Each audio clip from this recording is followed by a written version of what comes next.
Hi friends, ഇന്ന് നമുക്ക് കുടമ്പിലിട്ട് പറ്റിച്ച് നല്ല മീൻകറി തയ്യാറാക്കിയല്ലോ. അതിനായി വെളിച്ചെണ്ണ ചൂടാനിയ ശേഷം കടുക് ഉലുവയും ഇട്ട് നന്നായിട്ടൊന്ന് പൊട്ടണം. കടുക് ഉലുവയും പൊട്ടി വരുമ്പോൾ അതിലേക്ക് വെളുത്തുള്ളിയും പച്ചമുളകും വേപ്പിൻ്റെ ഇലയും ചേർത്ത് കൊടുക്കാം. അത് ചൂടായി വരുമ്പോൾ നമുക്ക് സവാള ആഡ് ചെയ്യാം. ഞാനിവിടെ എടുത്തിരിക്കുന്നത് ഒരു ചെറിയ സൈസ് സവാളയാണ്. അതിലേക്ക് കുറച്ച് ഉപ്പിട്ട് കൊടുക്കുന്നുണ്ട്, ഒന്ന് വാടി വരാൻ വേണ്ടിയിട്ട്. സവാളയ്ക്ക് ടേസ്റ്റ് കൂടി നമുക്ക് ചെറുള്ളി ആയിരിക്കും. ഇപ്പോൾ സവാള ഉള്ള കാരണം ഞാൻ സവാള എടുത്തുന്നുള്ളൂ. സവാള നന്നായിട്ടൊന്ന് വാടി വരണം. കുറച്ചൊന്ന് വാടി വരുമ്പോൾ നമുക്ക് തക്കാളി ഇട്ട് കൊടുക്കാം. ഒരു ചെറിയ സൈസ് തക്കാളിയാണ് എടുത്തിരിക്കുന്നത്. നല്ല പഴുത്ത തക്കാളി നോക്കിയിട്ട് വേണമെങ്കിൽ എടുക്കണമെങ്കിൽ. അത് നന്നായിട്ടൊന്ന് വാടണം കേട്ടോ.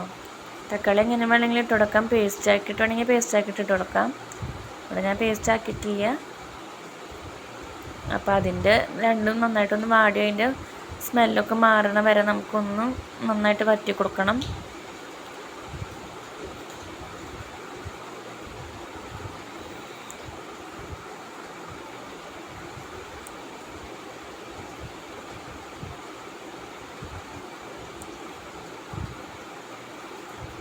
സവാളയുടെ പച്ചക്കുത്തൊക്കെ ഒന്ന് മാറി വരുമ്പോൾ നമുക്ക് പൊടികൾ ആഡ് ചെയ്യാം.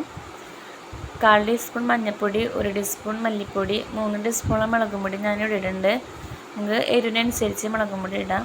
ഇവിടുത്തെ മുളകും പൊടിക്ക് എരിവ് കൂടുതലായതുകൊണ്ട് ഞാൻ 3 ടീസ്പൂൺ ഇട്ടിട്ടുണ്ട്.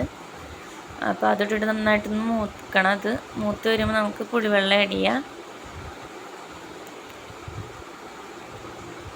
ഇപ്പോൾ കുടമ്പുളിയിട്ട് പുളി ഇങ്ങനെ ഒഴിച്ചിട്ടുണ്ട്. കുറച്ചായിട്ട് നോക്കിയിട്ട് വേണം ഒഴിക്കണമെങ്കിൽ. നമുക്ക് പുളി നോക്കിയിട്ട് വേണം വെള്ളം ഒഴിക്കണമെങ്കിൽ. കുടമ്പുളിക്ക് നല്ല പുളി ആയതുകൊണ്ട് നമുക്ക് കൂടാൻ പാടില്ല. അപ്പോൾ കൂടിക്കഴിഞ്ഞാലും ടേസ്റ്റ് പോവും. കുറച്ചും കൂടി വെള്ളം ഒഴിച്ചിട്ട് നമുക്കൊന്ന് നന്നായിട്ട് തിളപ്പിച്ചെടുക്കാം.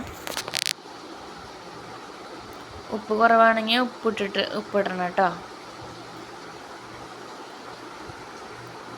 ശരിക്കും പറഞ്ഞാൽ മീൻകറി 2 ദിവസം കഴിഞ്ഞ് കഴിക്കണം, നല്ല ടേസ്റ്റ് കൂടുള്ളൂ. ഈ വറ്റിച്ചെടുത്ത മീൻകറിക്ക് പ്രത്യേകിച്ച്. അപ്പോൾ ഇത് നന്നായി തിളച്ചൊന്ന് വരണം. തിളച്ച് നന്നായിട്ട് വരുമ്പോൾ നമുക്ക് മീൻ ഇട്ടുകൊടുക്കാം.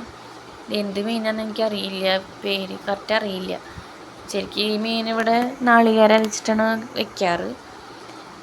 ഇന്നൊരു വെറൈറ്റിക്ക് വേണ്ടിയിട്ട് ഒന്ന് ഇങ്ങനെ ഉണ്ടാക്കി നോക്കിയതാണ്.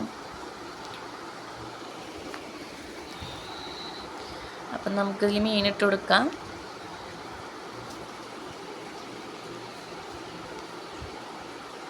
മീൻ നന്നായിട്ട് ഉടഞ്ഞ് പോകാണ്ട് നോക്കണം കേട്ടോ.